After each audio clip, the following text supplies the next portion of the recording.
ओम शांति। आत्मा को शतप्रधान बनाने का फुर्ना रखो। कोई भी कमी रह ना जाए, माया गफलत ना करा दे। आत्मा के शतप्रधान करार चिंतन রাখতে হবে যে কিভাবে আমি আত্মা পতিত থেকে পাবন হব। কোনো কমতি না থেকে যায় আর মায়া যেন তোমাকে দিয়ে কোনো প্রকারের গাফলতি না করিয়ে দেয়। तुम बच्चों के मुख से कौन से शुभ बोल सदा निकलने चाहिए। তোমরা যে বাচ্চা, তোমাদের মুখ দিয়ে কোন শুভ কথা বা বাণী সর্বদাই বার হওয়া চাই। सदा मुख से यही शुभ बोल बोलो कि हम नर से नारायण बनेंगे, कम नहीं। हम ही विश्व के मालिक थे, फिर से बनेंगे।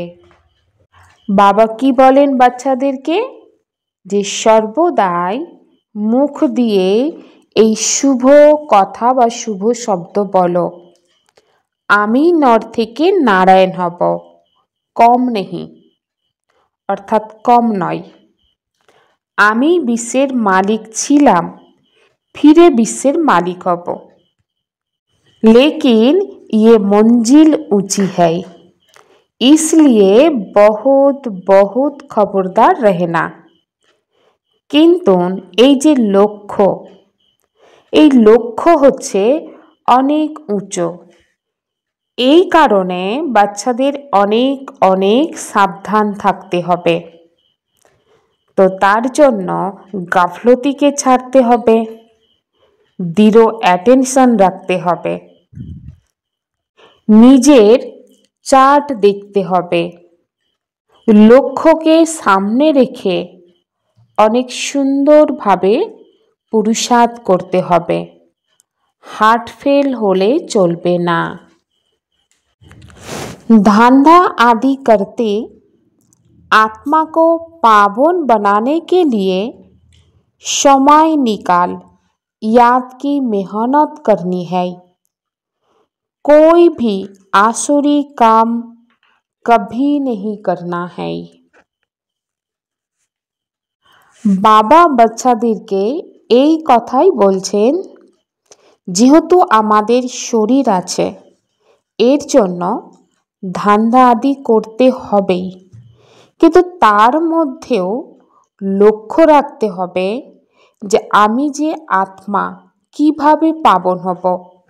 এই পাবন হওয়ার জন্য আমাদের সময় বার করতে হবে। সময় বার করে বাবাকে স্মরণ করে পাবন হওয়ার জন্য মেহনত করতে হবে এবং বর্তমানে অ্যাটেনশন রাখতে হবে যে আমাকে দিয়ে এই মুহূর্তে কোনো ভুল কর্ম অর্থাৎ আসুরি কর্ম যেন না হয়। কারণ ৬৩ জন্মের বিকর্ম জমা হয়ে আছে এবং সেই জমাটাকেই এখন বিনাশ করার জন্য মেহনত করছি। আর যদি অ্যাটেনশন না রাখি, পুনরায় কোনো বিকর্ম করি, তাহলে সেই একই জায়গায় থেকে যাবে। তো সর্বপ্রথমে আমাদের লক্ষ্য রাখতে হবে নূতন করে বিকর্ম করব না এবং বাবার ইয়াদে থেকে বিকর্মকে বিনাশ করব। আর যতখানি মুশকিল হোক না কেন, বাবাকে স্মরণ করার জন্যই সময় অবশ্যই বার করব। বাবার স্মরণে থেকে आत्मार मध्य शक्ति जमा करब। अपना और दूसरों का कल्याण करना है। पढ़ाई पढ़ना और पढ़ाना है, मियाँ मिट्ठू नहीं बनना है। এই সঙ্গম যুগে আমি আত্মা নিজেরও কল্যাণ করতে হবে এবং অন্য আত্মারও কল্যাণ করতে হবে। তার জন্য ঈশ্বরীয় পড়া এই সময় পড়ব, অন্য আত্মাকেও পড়াবো। মিয়া মিঠু হব না। মিয়া মিঠু অর্থাৎ আমি যেটা করছি, যেটা ভাবছি সেটা ঠিক তা কিন্তু না। কোনো সময় দেখা যায়, অর্থাৎ নিজের ভুল থাকলেও কেউ যদি সেটা বলে দেয় বা ধরিয়ে দেয়, তো সেটা মেনে নেয়া, তো সেটা মানতে পারে না বা নিজেকে ভাবে যে আমি ঠিক আছি। কিন্তু বাবা সেই জন্য বলে মিয়া মিঠু, সেই জন্য নিজের ভুলটাকে দেখো এবং পরিবর্তন করো। नाम और मान के त्याग द्वारा सर्व का प्यार प्राप्त करने वाले विश्व के भाग्य विधाता भव। नाम और मान এই দুটোকে যে ত্যাগ করে, সেই ত্যাগের মাধ্যমে সকল আত্মার কাছ থেকে ভালোবাসা প্রাপ্ত করে। তার জন্য বিশ্বের ভাগ্য বিধাতা হতে হবে। বিশ্বের ভাগ্য বিধাতা অর্থাৎ সারা বিশ্বের যে ভাগ্য তৈরি করে দেবে, তার জন্য বিধান দিতে হবে। বিধান অর্থাৎ নিয়ম বলতে হবে। আর এই নিয়ম বলে দেওয়ার আগে ভগবান এসে যে বাচ্চাদেরকে বিধান দিচ্ছে অর্থাৎ নিয়ম বলছে, সেই নিয়মে সর্বপ্রথমে নিজেকে পরিচালনা করতে হবে। तार आधारे भाग्य विधाता होते पारबे। जैसे बाप को नाम रूप से न्यारा कहते हैं, लेकिन सबसे अधिक नाम का गायन बाप का है।